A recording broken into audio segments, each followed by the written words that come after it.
नमस्ते बच्चों, good morning. आज हम विषय हिंदी कक्षा 9 के अंदर पद्य 14 युग और मैं देखेंगे, जिसके कवि हैं नरेंद्र शर्मा। नरेंद्र शर्मा का जन्म 1913 में जहांगीर बुलंदशहर में हुआ था। शिक्षा प्रयाग विश्वविद्यालय में उन्होंने एमए तक किया। वे आकाशवाणी विविध भारती कार्यक्रम के प्रधान के रूप में सक्रिय रूप से जुड़े रहे। उनका नाम प्रगतिवादी कवियों में भी लिया जाता है, जो अंशतः उचित भी है। नरेंद्र शर्मा के कवि जीवन का विकास भी सुमित्रानंदन पंत जी की तरह 3 युगों में रहा है। वे पहले प्रेम और विरह के छायावादी गीतकार रहे, फिर प्रगतिवादी कवि के रूप में और अंत में अरविंदवादी दार्शनिक के रूप में उनके कविता संकलनों में प्रमुख हैं। प्रभात फेरी, प्रवासी गीत, अग्निशस्य, रक्तचंदन, लाल निशान, पलाश वन आदि कविता संग्रह के अतिरिक्त नरेंद्र जी का एक कहानी संग्रह भी है। कड़वी मीठी बातें उनकी कई कविताओं में तत्कालीन समय की वेदना प्रतिबिंबित करती है। और यहाँ पे युग और मैं कविता में देश में जो विनाशक वातावरण पैदा हुआ, बस्तियाँ उजड़ने लगी, मानवता जख्मी हुई, इसकी कवि को असह्य पीड़ा है। सारी दुनिया की पीड़ा के सामने कवि को अपनी पीड़ा नगण्य लगती है। मनुष्य को धरती पर स्वर्ग निर्मित करने के लिए परमात्मा ने हाथ दिए हैं, पर अपने में देवत्व पैदा करने का काम अधूरा छोड़कर मनुष्य आत्मघाती बनकर एक दूसरे का पराभव कर जगत के वैभव को तहस नहस कर रहा है। इसकी वेदना युग और मैं कविता में अभिव्यक्त हुई है। यहाँ पर जो कविता है मैं वो आपको पढ़ के समझा रही हूँ और साथ में मैं गुजराती शब्द भी समझाती जाऊँगी, तो आपको ध्यान से देखना है। यहाँ पर देखिए है, उजड़ रही अनगिनत बस्तियाँ, मन मेरी ही बस्ती क्या, धब्बों से मिट रहे देश जब, तो मेरी ही हस्ती क्या। अर्थात यहाँ पर कवि कहते हैं कि आज विध्वंस का वातावरण है, जब असंख्य बस्तियाँ उजड़ रही हैं, तब मेरी बस्ती किस बिसात में है। और जब धब्बों की तरह देश मिट रहे हैं, तो मेरा अस्तित्व तो बहुत तुच्छ है, वह मिट जाए तो क्या आश्चर्य। कवि एम कહેવા માંગે છે કે આજે જે વાતાવરણ સર્જાયેલું છે એક વિનાશનું વાતાવરણ છે। જ્યારે અસંખ્ય વસ્તી નાશ પામી રહેતી હોય, ત્યારે આ મારી વસ્તી જે મારું રહેઠાણ છે એ નાશ થઈ જાય તેમાં કોઈ નવાઈની વાત નથી। જ્યારે સમગ્ર દેશ નાશ પામી રહ્યો છે, તો મારું અસ્તિત્વ તો બહુ તુચ્છ છે, તે આજે નાશ પામે તેમાં શું આશ્ચર્ય છે। જ્યાં આખું જગત મુશ્કેલીમાં મુકાયેલું છે, તો મારી મુશ્કેલી તો ખૂબ રાઈના દાણા જેવી છે એની સામે, એવું કવિ કહેવા માંગે છે। आगे, बरस रहे अंगार गगन से, धरती लपटे उगल रही, निगल रही जब मौत सभी को, अपनी ही क्या जाए कही। दुनिया भर की दुख कथा है, मेरी भी क्या करुणा कथा। कवि कह रहे हैं कि आज बमों के रूप में आकाश में से गोले बरस रहे हैं, धरती से आग की ज्वालाएं निकल रही हैं, तब सभी मौत के मुंह में जा रहे हैं, तब मैं अपने बारे में क्या बताऊं। जब सारा संसार दुख से पीड़ित है, तो मेरा दुख दर्द किस गिनती में है। कवि एम कहेवा मांगे छे कि आजे आखું જે આકાશ છે એમાંથી બોમ્બ રૂપી ગોળાઓ વરસી રહ્યા છે, બરાબર। ધરતીમાંથી અગ્નિની જ્વાળાઓ ફૂટી રહી છે, જ્યારે સૌ કોઈ મોતના મુખમાં જઈ રહ્યા છે, બરાબર। આ આગના ગોળાનો સામનો અને ધરતીમાંથી જે જ્વાળા ફૂટી રહી છે એનો સામનો જ્યારે બધા જ લોકો કરી રહ્યા છે, ત્યારે હું મારી બાબતમાં શું કહું। જ્યારે આખી દુનિયા દુઃખોથી ત્રાસેલી હોય, તો મારા દુઃખ દર્દ સી ગણતરીમાં, बराबर। फिर आगे कहा है, जाने कब तक घाव भरेंगे इस घायल मानवता के, जाने कब तक सच्चे होंगे सपने सबकी समता के।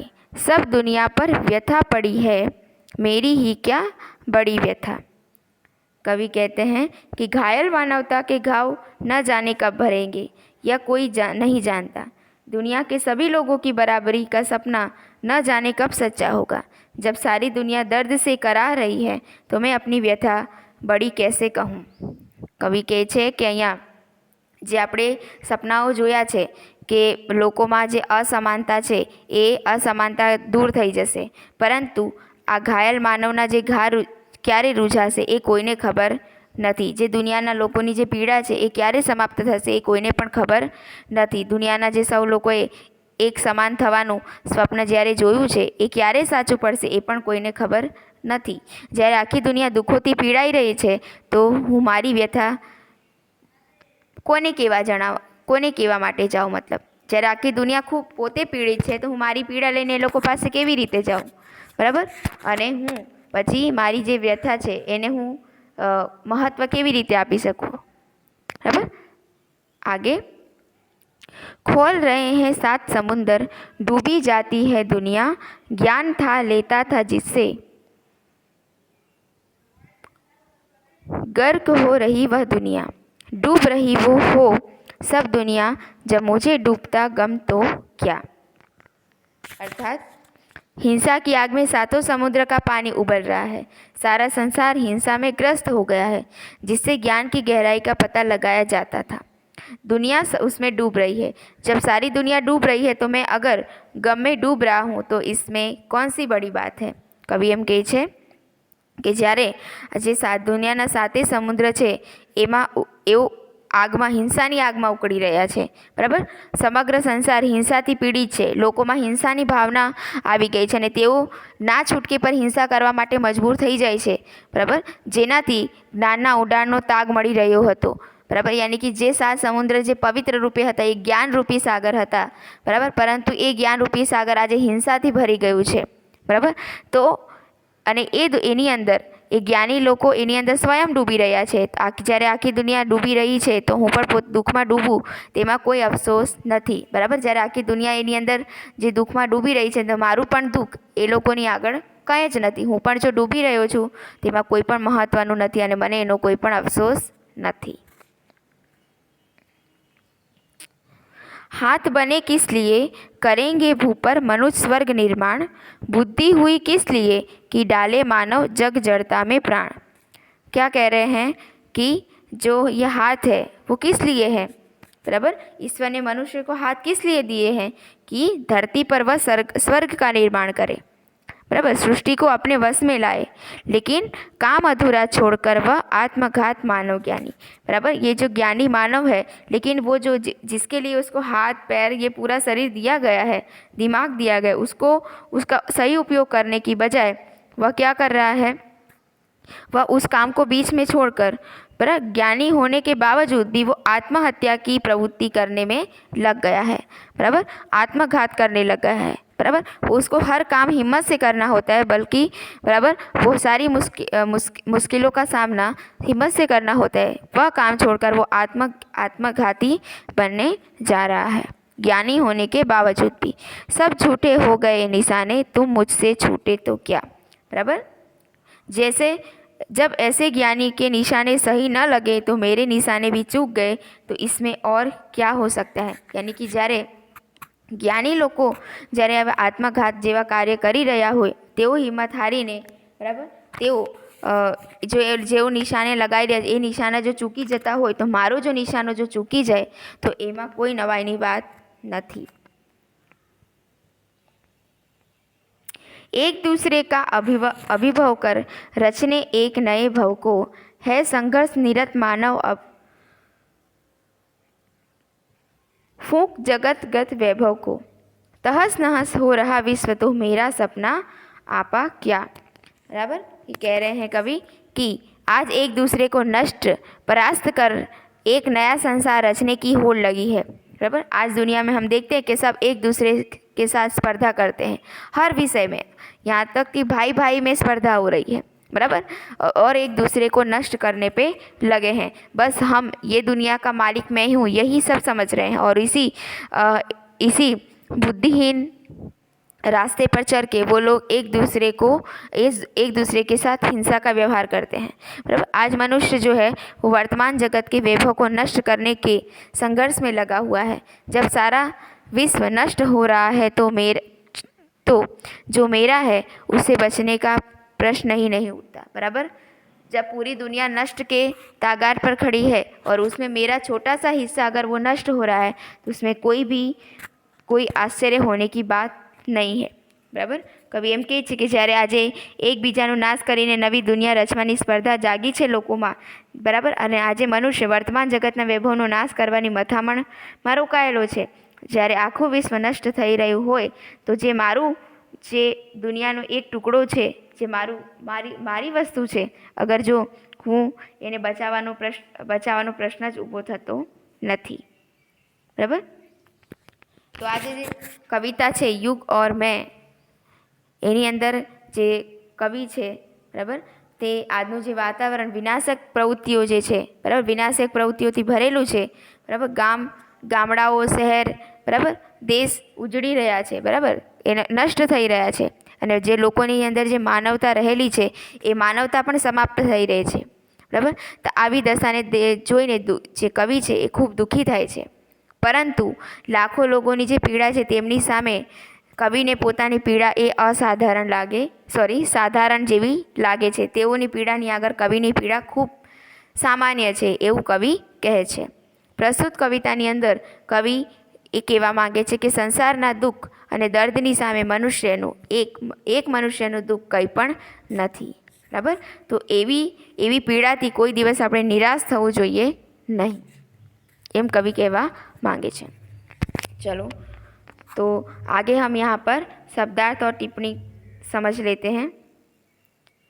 यहाँ पर आपको दिया है धब्बा, तो धब्बा का अर्थ होता है दाग या तो कलंक। हस्ती, हस्ती का अर्थ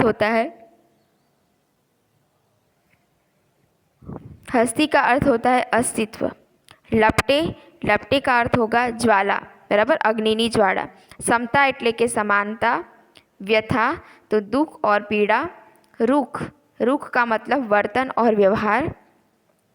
निखिल का मतलब होता है सारी या तो संपूर्ण। अभिभव का मतलब होता है आदर।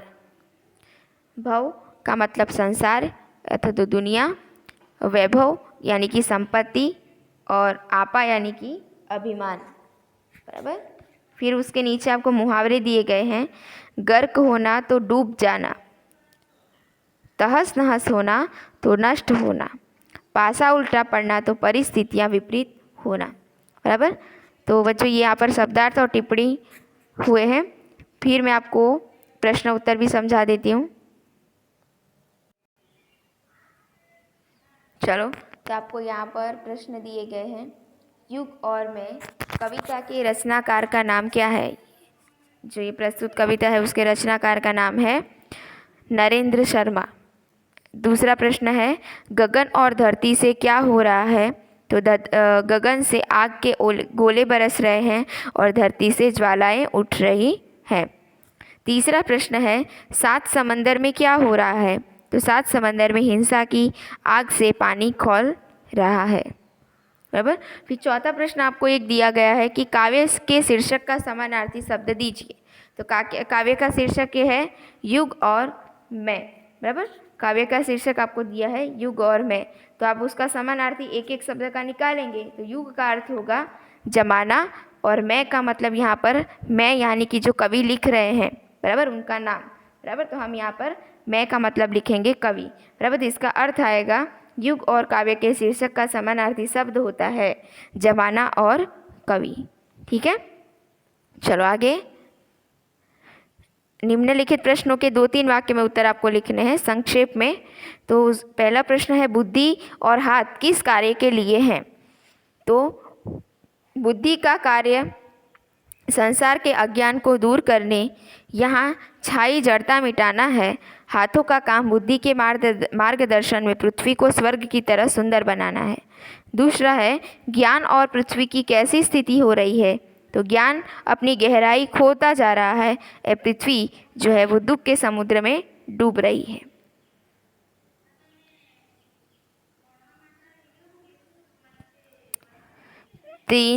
तीसरा प्रश्न है मानव की क्या स्थिति हो गई है? तो मानव ईश्वर बनने का प्रयास कर रहा है। उसे सारी सृष्टि पर अपना नियंत्रण स्थापित करना चाहता था, परंतु आज वह सब छोड़कर अपने ही विनाश में लग गया है। मतलब कि जो मनुष्य था वो उसने एक ऐसा सपना देखा था कि वह ईश्वर बनना चाहता है, बराबर, अपने हिसाब से पूरी दुनिया को चलाना चाहता है, लेकिन बराबर, और वो ये चाहता था कि पूरी दुनिया पर वो अपना नियंत्रण रखे, परंतु आज वो अपना लक्ष्य छोड़कर बराबर विनाश की तरफ वो जा रहा है। यह प्रश्न में यही समझाया गया है। फिर आगे है, कवि के हृदय में कैसी व्यथा है? तो कवि संसार में हो रहे संहार के दृश्यों को देखकर बहुत ही दुखी है। उसे लगता है कि ऐसी स्थिति में उसकी चिंता करने वाला कोई नहीं है, उसकी करुण कथा को सुनने में किसी की दिलचस्पी नहीं है। कवि अपनी पीड़ा के घूंट पी लेने में ही अपनी भलाई समझता है। सारी दुनिया को दुख में डूबी देखकर वह भी गम के समुद्र में डूब जाना बेहतर मानता है। उसे लगता है कि ऐसी स्थिति में उसका कोई भी निशाना सही नहीं बैठने वाला। इस प्रकार कवि के हृदय में घोर दुख और निराशा है।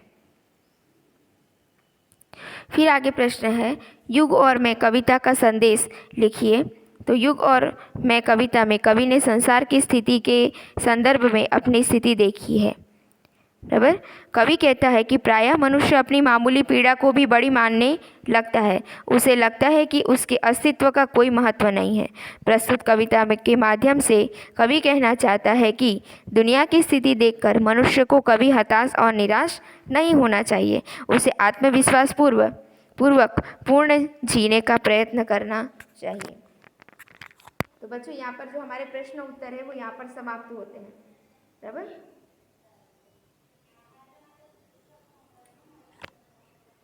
तो मैंने आपको इस वीडियो में जहाँ तक समझाया है वहीं तक आपको अपनी कॉपी के जो ये अभ्यास स्वाध्याय है, सब स्वाध्याय के अभिभाग, उसमें वहीं तक आपको लिखना है। ठीक है, धन्यवाद।